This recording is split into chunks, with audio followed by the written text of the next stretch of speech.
Classes YouTube channel पर आप सभी का स्वागत है और मैं हूं आपके साथ संदीप। आज हम बीएससी सेकेंड ईयर के यूनिट नंबर 2 का अध्ययन करेंगे। हमारी यूनिट 1 पूरी हो चुकी है। आज हमारी यूनिट नंबर 2 है। यूनिट नंबर 2 है असमान अंतराल के लिए अंतर्वेशन सूत्र। इसकी 3 विधि होती है। पहली विधि है लाग्रांज, दूसरी विधि है रूडन और तीसरी विधि है विभाजन अंतर्वेशन सूत्र। इसकी 3 विधि है और जो हमारा आज का दूसरा टॉपिक रहेगा वो रहेगा विभाजन अंतर्वेशन सूत्र। विभाजन अंतर्वेशन सूत्र को डेल संकेतन से व्यक्त किया जाता है। हमारा आज का तीसरा पॉइंट रहेगा असमान अंतराल के लिए न्यूटन का विभाजन जो सूत्र होता है। हमने पहले भी अध्ययन किया है इसका। न्यूटन के लिए तो हम सबसे पहले अध्ययन करते हैं न्यूटन का जो होता है लाग्रांज का अंतर्वेशन सूत्र। लाग्रांज का अंतर्वेशन सूत्र क्या होता है?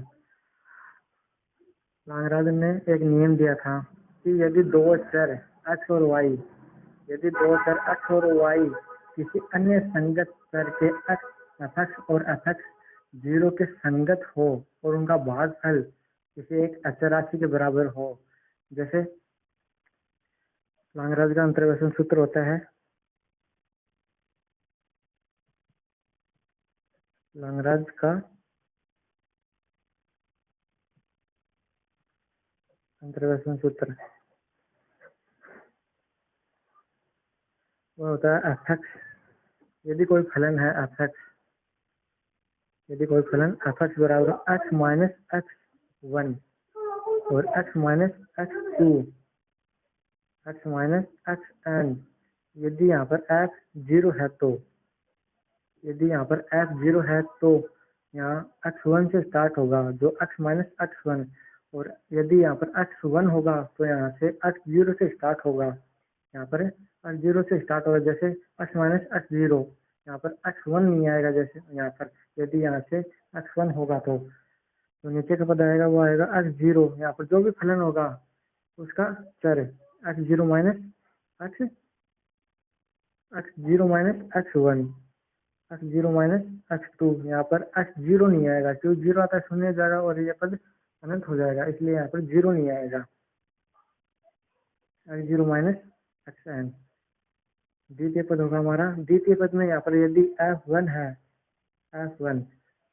तो यहाँ पर x1 नहीं आएगा, जैसे x minus x0, x minus x2 x minus xn upon x1। यहाँ पर x1 है तो x1 minus x0, x1 minus x2 x1 minus xn। इसी प्रकार से पद आगे चलते रहेंगे और जो हमारा अंतिम पद आएगा इसका अंतिम पद आएगा x minus x0, x minus x1। जो हमारा अंतिम आएगा x minus n minus 1 upon x minus n। यहाँ पर xn है तो xn है तो xn माइनस 1, xn माइनस 2, जैसे चलते रहेंगे तो अंतिम पद आएगा हमारा xn माइनस xn में से a घट जाएगा तो xn माइनस 1 हो जाएगा। ये है लाग्रांज का अंतर्वेशन सूत्र। इसको सिद्ध करेंगे हम। यदि हमें कोई चर दिए हुए है, चर हम मान लेते हैं x और y है, x0 और x1 है। मान लेते हैं हमारे पास कोई दो चर है x0 और x1 और इनके संगत फलन है x0 और f(x1). यदि n बहुपद का है, n घात का बहुपद है, यदि f(x) n घात का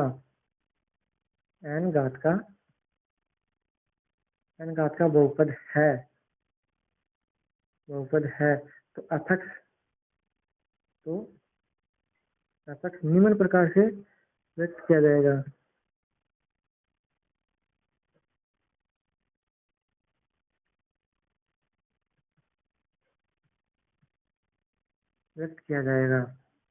वो होगा f(x) बराबर a0, जहाँ a0 कोई अचर पद है, a0 x माइनस x1 जो लाग्रांज के लिए था। लैग्रांज का अगर अंतर्वेशन सूत्र x0 x minus x1 x minus x2 जैसे चलते रहेंगे, और जो हमारा अंतिम पद आएगा x माइनस xn, दूसरा पद होगा x1 x minus x0 x minus x2। यदि यहाँ पर a1 है तो यहाँ x1 नहीं आएगा, यदि यहाँ पर a0 है तो यहाँ x0 नहीं आएगा, x माइनस xn। और इस प्रकार से चलते रहेंगे, जो हमारा अंतिम पद आएगा वो आएगा an x minus x0 x minus x1। यदि यहाँ पर xn है तो xn नहीं आएगा, यदि यहाँ पर an है तो यहाँ पर xn नहीं आएगा, यहाँ पर एक कम पद आएगा तो xn माइनस 1 आएगा, तो x माइनस xn माइनस 1। इसको समीकरण नंबर ए देते हैं। अब हम जानते हैं कि यहाँ a0 a1 a2 जैसे an ये सभी अचर है। a0 a1 a2 ये an अचर है, इनके मान याद करने होंगे हमें। इनके मान याद करने के लिए हम सबसे पहले जो हमारे समीकरण नंबर 1 है, इसमें x बराबर, यहाँ x बराबर x0 रखते हैं, x बराबर x0। यदि हम x बराबर x0 रखेंगे, x बराबर x0, जैसे यह पद है हमारे पास, ये पद, यदि हम इसको ये रहा x बराबर x0, तो x0 बराबर a0 x0 minus x1 x0 minus x2 x0 minus xn। आगे के पद सभी 0 हो जाएंगे, क्योंकि उत्तम घात की कोटि का मान 0 होता है। अब यदि यहाँ पर हम यदि x बराबर x0 रखेंगे, x बराबर x0 रखा है हमने, अब हमें मान याद करना है x0 का, a0 का। a0 का मान याद करने के लिए a0 बराबर है x0 upon x minus x0 minus x1 x0 minus x2 और x0 माइनस xn। इसी प्रकार से यदि x बराबर x1 रखा जाए, x बराबर x1 प्रतिस्थापित करने पर, यदि x बराबर x1 प्रतिस्थापित करेंगे तो हमारे पास जो मान आएगा a1 का, a1 बराबर में, यदि यहाँ पर 0 है, यदि हमने x बराबर x0 रखा तो यहाँ पर x0 है, इसी प्रकार से x1। हमने x0 रखा तो यहाँ पर आया था x0। ओके, अब यदि हम x1 रखेंगे तो यहाँ पर आएगा x1 minus x0 x1 minus x2, चलते रहेंगे, और x माइनस xn। इसी प्रकार से a2 का मान आएगा हमारे पास x2 अपॉन, यदि यहाँ पर 2 है तो x2 minus x0 x2 minus x1। यहाँ पर x2 नहीं आएगा, क्योंकि x2 तो 0 हो जाएगा, इसलिए यहाँ पर x2 नहीं आएगा। जो हमारा अंतिम पद होगा वो होगा x2 माइनस xn। यदि n के लिए पूछा हो, जैसे n, यदि an का मान होगा xn upon xn minus x0। इसी प्रकार से चलते रहेंगे, जो अंतिम पद आएगा हमारा xn माइनस 1। इन सभी मानों को जोड़ेंगे हम, जो भी मान दे रखे हैं, जैसे a0 a1 a2 an, इन सभी का मान समीकरण 1 में रखेंगे, समीकरण 1 में, समीकरण 1 में रखेंगे इन सभी का मान। तो समीकरण 1 में रखेंगे तो हमारे पास जो मान आएगा, समीकरण 1 ये है, समीकरण 1 ये है हमारी, ये। ओके, तो समीकरण 1 में इनका मान रखते हैं। समीकरण 1 में मान रखेंगे तो समीकरण 1 में मान रखने पर, तो एफ एक्स बराबर में x minus x one, x minus x two, x minus x three और x minus x n upon x zero. यहाँ पर एफ एक्स जीरो था तो x zero minus f x, x zero minus x one, x zero minus x two, यहाँ पर पता आएगा x zero minus x n. तो यहाँ पर ए वन का मान रखा है हमने, इसी प्रकार से ए टू का मान रखेंगे तो हमारे पास मान आएगा x minus x zero, x minus x two, x minus x three और x minus x n upon x f x one और x minus x x zero, x minus x, यहाँ पर वन नहीं आएगा, x one minus x two, इसी प्रकार से x minus x one minus x n, इसी प्रकार से पद चलते रहेंगे। तो हमारा अंतिम मान आएगा, अंतिम मान एक्स एन के लिए, एक्स एन के लिए मान आएगा हमारा x, x minus x zero, x minus x one. तो हमारा एक्स एन के लिए मान आएगा वो आएगा x minus x N minus one, क्योंकि यहाँ पर एक्स एन का मान याद करना है हमें, एक्स एन का मान, यहाँ पर ए एन का मान रखा है हमारे पास, ए एन का मान आया था, ये रहा हमारे पास, ए एन का मान ये था हमारे पास। इस मान को हम समीकरण नंबर 1 में रखेंगे। समीकरण 1 में रखने पर हमारे पास मान आया है upon X N minus x zero, X N minus x one. जो यहाँ पर पद आएगा वो आएगा एक्स एन माइनस वन। इस समीकरण को लांगराज की अंतर्वेशन सूत्र कहा जाता है। लांगराज का अंतर्वेशन सूत्र, यह है लांगराज का अंतर्वेशन सूत्र। आज का हमारा दूसरा नियम था रूडन विधि या रूडन त्रुटि। अब ये क्या होती है? रूडन विधि क्या होती है? रूडन विधि से पहले हम एक फॉर्मूला और याद करते हैं लांगराज के लिए। लांगराज का जो दूसरा सूत्र था, लांगराज का दूसरा रूप या लांगराज का दूसरा रूप,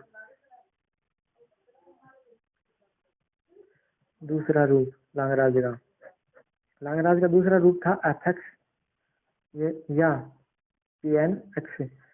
ये था समेशन आइटा जीरो से एन, और जो एफ एक्स हाई एक्स और एफ एक्स आई बट्टा एक्स माइनस एक्स आई हाई का अवकलन और एफ एक्स हाई एक्स। यह था लांगराज का दूसरा रूप। यदि हमें लांगराज के किसी भी यदि कोई भी मान पूछा है तो हम इन दोनों में से कोई भी फॉर्मूला ऑपरेटर कर सकते हैं। यह था हमारा प्रथम रूप लांगराज का और यह है द्वितीय रूप लांगराज का। अब याद करते हैं हम लांगराज के लिए रूडन, जो हमारा दूसरा नियम था रूडन त्रुटि। ये रहा रूडन त्रुटि। अब ये क्या होती है रूडन त्रुटि? जैसे हमें कोई भी मान दिए अचर मान, हमें मान दिए हुए एक्स और एक्स, यदि एक्स जीरो और एक्स वन दे रखे हैं हमें, तो रूडन के लिए होगा, रूडन को पी एन एक्स से व्यक्त किया जाता है, रूडन को पी एन एक्स से व्यक्त किया जाता है या एफ एक्स से संकेतन के रूप में व्यक्त किया जाता है। तो इसका जो फॉर्मूला होता है, क्योंकि ये एग्जाम में नहीं पूछी जाती है कभी भी रूडन के लिए, एग्जाम में पूछी जाती है लांगराज के लिए या न्यूटन के लिए, इन दोनों में से आती है हमेशा एग्जाम में। लेकिन कभी कभी हो जाता है कि रूडन के लिए भी पूछ ले, तो हम सीधा सूत्र ही ऑपरेट करते हैं। यहाँ पर एफ एक्स बराबर में हमारा जो सूत्र बनेगा वो बनेगा समेशन आइटा जीरो और एन, आइटा जीरो से एन तक पी आई एक्स और एफ एक्स आई, जहाँ पी आई एक्स बराबर मान होगा, जो हमने अभी याद किया था, मेरा दूसरा नियम, हाई एक्स और F x upon x minus x I dash x. क्योंकि यहाँ पर जो एफ एक्स है ये इस तरफ आ गया तो इसका मान 1 हो जाएगा, क्योंकि रूडन विधि कहती है यदि कोई फलन गुणन में हो तो इसका मान 1 होगा, इसका मान 1 होगा। तो इसको हम निम्न रूप में लिख सकते हैं, पी एन पी आई या आईटा एक्स बराबर में हाई x upon x l minus x i और फाइव डैश एक्स। ये होगा रूडन का सूत्र। रूडन त्रुटि, इसे रूडन त्रुटि भी कहा जाता है। जो फाइव एक्स का मान होगा वो होगा x minus x zero, x minus x one, ऐसे चलते रहेंगे, और एक्स माइनस एक्स आई, और जो हमारा अंतिम पद होगा वो होगा एक्स माइनस एक्स एम। ये होगा रूडन के लिए। क्योंकि एग्जाम में नहीं पूछा जाता है इसलिए इसको यहीं पर छोड़ते हैं। हमारा तीसरा पॉइंट था विभाजन अंतर अंतर्वेशन सूत्र लांगराज के लिए। हमारा प्रथम विधि थी लांगराज के लिए, दूसरी थी रूडन के लिए, और तीसरी विधि हमारी विभाजन अंतर अंतर्वेशन सूत्र। ये विधि है असमान अंतराल के लिए अंतर्वेशन सूत्र के लिए। तो हमारी आज की तीसरी विधि है विभाजन अंतर अंतर्वेशन सूत्र। विभाजन अंतर अंतर्वेशन सूत्र होता क्या है? यदि कोई विभाजित अंतर दो संख्या होगा, या जैसे हमें कोई दो संख्या दे रखी है, दो चर दे रखे हैं x0 और x1, ओके। कोष्टिकाओं के दो उत्तरोत्तर मानों के अंतर, हमें कोई दो अपक्ष के मान दे रखे हैं, या बहुपद के मान दे रखे हैं, या कोष्टिका के मान दे रखे हैं, उनके दो उत्तरोत्तर अंतर के संगत चर के मानों के विभाजन द्वारा प्राप्त संख्या को विभाजन अंतर अंतर्वेशन सूत्र कहा जाता है। इसको गणितीय रूप में हम निम्न प्रकार से व्यक्त कर सकते हैं। जैसे यदि प्रथम के लिए हम सबसे पहले प्रथम विभाजन अंतर के लिए याद करते हैं। प्रथम विभाजन अंतर, अब प्रथम पूछा है तो प्रथम के लिए हमारे पास दो चर होंगे। हम मान लेते हैं कोई दो चर x0 और x1 है। हमारे पास दो चर x0 और x1 है, और इनके संगत मान है वो मान लेते हैं f0 और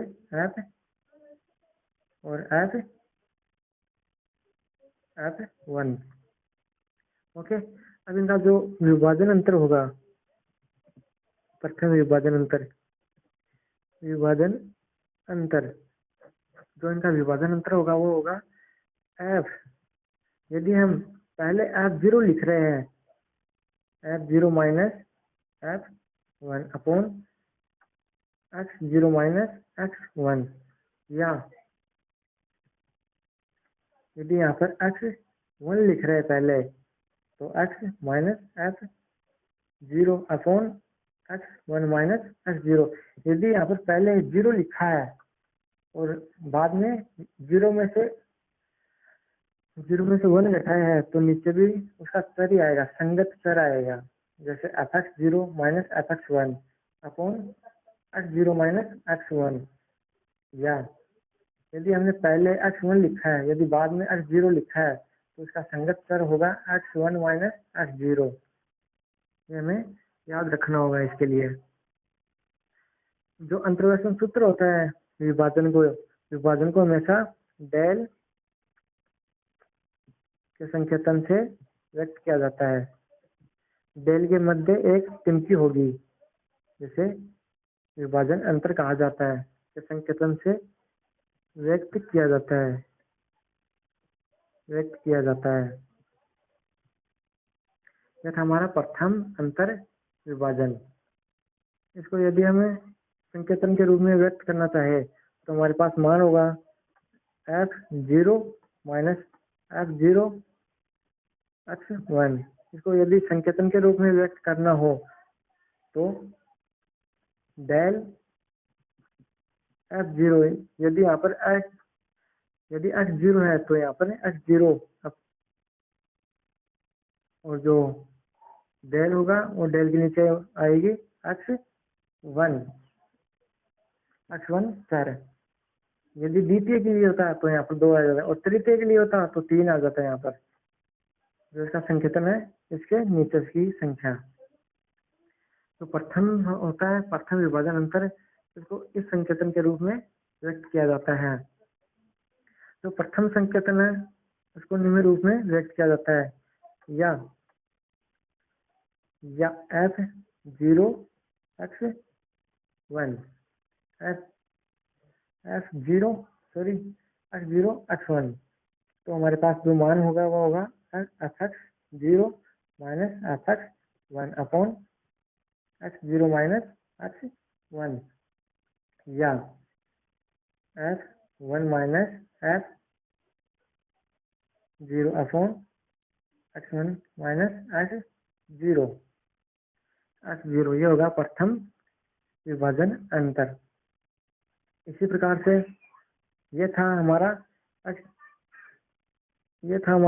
x0 और x1 के लिए संकेतन के रूप में के लिए विभाजन। यदि हमें x1 और x2 दिए हैं चर, तो उनके लिए होगा f(x1) x2। तो हम जानते हैं विभाजन, इसको विभाजन बोलते हैं, तो ये विभाजन का संकेतन रूप है। तो विभाजन x2 f(x1), ये होगा इसका संकेतन, और इसको फॉर्मूले के रूप में लिखेंगे। तो x2, क्योंकि यहाँ पर 2 आ रहा है, तो x2 minus x1 upon x2 minus x1। इसी प्रकार से हम लिख सकते हैं x2 इसी प्रकार से लिखेंगे x2 और x3 के लिए, और इसी प्रकार से x3 और x4 के लिए, और इसी प्रकार से xn माइनस 1 और xn, इन सभी को लिखेंगे और जो मान आएगा और इन सभी को आपस में जोड़ देंगे। ये होगा प्रथम, द्वितीय और तृतीय के लिए, हम जोड़ेंगे नहीं इनको। अब द्वितीय के लिए कैसे याद करेंगे, तो चलते हैं हम नेक्स्ट पेज पे। द्वितीय के लिए यदि हमें कोई द्वितीय विभाजन अंतर पूछा गया हो तो द्वितीय विभाजन अंतर। अब द्वितीय के लिए हमारे पास चर होंगे 3, हमारे पास कुल चर होंगे 3। तो हम मान लेते हैं हमारे पास जो चर है वह x0 x1 x2 है। तो इसको संकेतन के रूप में, विभाजन संकेतन के रूप में व्यक्त करेंगे तो f0 x1 और x2, यह होगा इसका संकेतन। ध्यान रखना कि इस डेल के अंदर एक टिमकी आएगी, यह होता है संकेतन। अब इसको व्यक्त करेंगे। व्यक्त करने के लिए f0 f1 और f2, हम प्रथम के लिए जानते हैं, तो हमें इसको f0 f1 minus f1 x2 upon x1 नहीं लिखेंगे क्योंकि x1 उभयनिष्ठ स्टार है, तो x0 माइनस x2। ये था हमारे द्वितीय के लिए। यदि हमें n विभाजन के लिए पूछा गया हो, nवां विभाजित अंतर, यदि nवां विभाजित अंतर हमें पूछा गया हो, nवें के लिए हम जानते हैं क्योंकि जो चर है वह अनंत है, तो fi+1 fi+2, इसी प्रकार से चलते रहेंगे और जो हमारे पास जो मान आएगा वो आएगा एक्स आई प्लस 1 और x I plus 2 minus f x i और एक्स आई प्लस 1 अपॉन एक्स आई प्लस 2 माइनस एक्स आई। इसको विभाजन के संकेतन के रूप में व्यक्त करेंगे, क्योंकि यहाँ पर सॉरी